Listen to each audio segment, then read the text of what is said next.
If you're a creative person wondering why you don't have everything together yet, or feeling like you don't know if you're on the right path and constantly asking yourself what you're doing wrong, just stop. This episode is for you.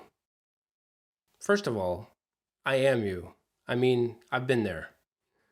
Not so much anymore, but it certainly took me long enough to figure this out. And to be clear, I'm not perfect, but I'm much better about it now. This is a trap that a lot of us fall into.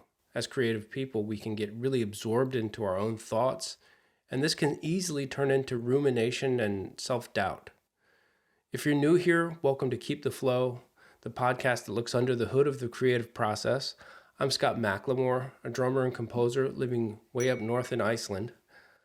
After 35 years as a professional musician and decades of experience in graphic design and writing, I decided to turn my fascination with creativity into a resource for the creatively inclined. So we all want to be better than we were the day before. That's normal. But when the question becomes, why am I not better? Or am I ever going to get my shit together? Then we've veered off into the wilderness, the Forrest of Doubt. And we can get lost in there. It's a dark place. It's also a waste of time and energy because we're asking the wrong questions. When we ask ourselves, why am I not better? There are a lot of potential answers, but if we really stop and listen to ourselves, we probably already know what's going on. However, when we ask ourselves that, at least for me, when I asked myself that out loud, usually in the car on my way to do something I didn't really want to do, but I would ask myself, why am I not better? And I don't think I was really looking for an answer.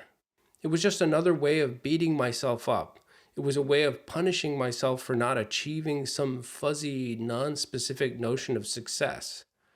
And the response I got from myself was not one of inspiration. I didn't suddenly sit up straight and say, "You're right, Scott, I've been a slouch and from here on out it's going to be the new me." No. If anything, I would just sink deeper into my hole and really not want to do anything. But how do we get out of the hole? How do we find our way out of the forest of doubt? By asking the right questions. Questions like, what comes next? What if I tried X, Y, or Z? How can I make this better? How would one of my creative heroes approach this? Or who is this for? And what do all these questions have in common? They're focused on the work, not on us. The answer is to tune into the process, to focus on the thing itself instead of our abilities or lack thereof, and also to try to look at it from different angles. Of course, we all want to be better, but that starts with improving our work. When I'm composing, I will play through an idea over and over again, making slight adjustments until I'm happy with it. And this doesn't feel like a negative, hypercritical activity, but rather a hyper-focused, curiosity-based activity. It's really just me asking what if over and over and trying to see or hear the possibilities.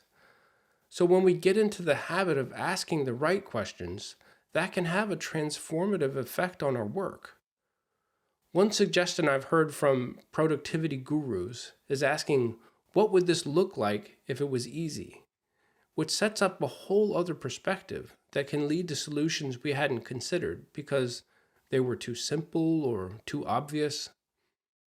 We can complicate things so much, looking for the way forward by always adding things, when sometimes the best solution might be to take something away.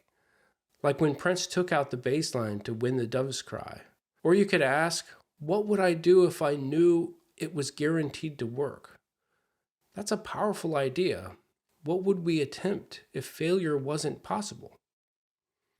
But you might be wondering, if we never ask ourselves what we're doing wrong, how can we ever improve? That's a great question. I'm not suggesting that we stick our heads in the sand and pretend that everything is fine all the time. Of course, we all want to keep improving, learning, and growing. However, in my experience, growth doesn't come from dwelling on our shortcomings. It comes from focusing on our curiosity. It comes from being open to inspiration and embracing our need to create. And trust me, I've been there. I went through a long period of negative introspection, constantly wondering what I was doing wrong, or not well enough.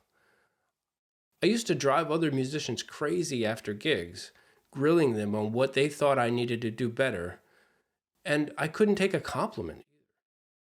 Looking back on that, I see it as rude, even though I didn't mean to be rude. But when you don't thank someone for a compliment, you're basically saying their opinion is worthless. Anyway, that's a subject for a whole other episode. My point is, carrying that negativity around with us, which is constantly looking for our faults, is unproductive. And it's kind of a repellent because nobody wants to be around that. Of course, the opposite is also true. Nobody wants to be around somebody who thinks they're the greatest thing since grated cheese. The best place to be is right in that sweet spot, comfortable with where we are, but always open to new ways to grow, new ideas, and new avenues to pursue. So I'm not suggesting that we trick ourselves into thinking we're perfect. We need to consider criticism and advice, especially if it comes from someone we respect. But walking around feeling inferior is not going to propel us to greatness. However we go about it, refocusing ourselves on the work itself instead of ourselves, and not thinking about the results, but rather the process, will always get us closer to the flow state and, ironically, better results. If you enjoyed this episode, you would definitely like the one I did about designing a creative life, which you can click on here. Thanks so much for hanging out. I'll catch you in the next episode. Until then, keep the flow.